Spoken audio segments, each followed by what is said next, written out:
Aujourd'hui, on va parler histoire, on va parler démocratie fragilisée et régime totalitaire dans l'entre-deux-guerres.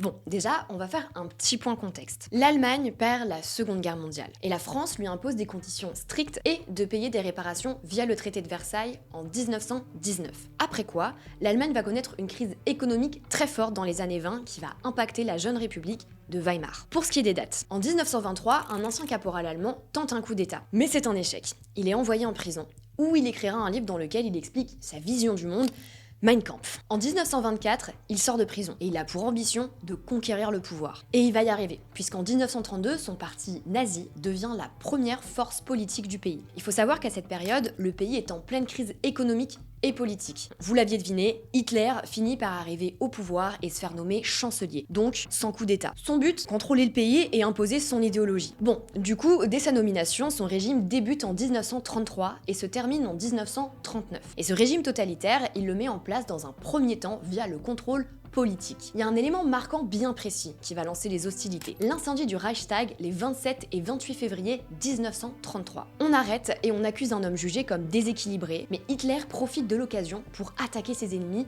les communistes. Le 28 février, il publie une ordonnance avec pour message « Il n'y a plus de liberté individuelle et collective en Allemagne ». Bref, une semaine après, il gagne les élections législatives. Au même moment, il y a 4000 communistes qui sont arrêtés et emmenés dans le premier camp de concentration nazi, le camp de Dachau. Le 24 mars, il fait voter une loi qui lui donne les pleins pouvoirs, ce qui permet à un de ses plus proches collaborateurs, Joseph Goebbels, de prononcer cette phrase. Maintenant, nous sommes les maîtres. À ce moment-là, il ne manque qu'une chose à Hitler, interdire tout autre parti politique. Et c'est d'ailleurs ce qu'il fait le 14 juillet 1933 avec une loi qui condamne toute personne voulant mener une activité politique en dehors du parti nazi. Voilà, ça y est, Hitler contrôle l'ensemble du pouvoir politique allemand. La suite dans la partie 2.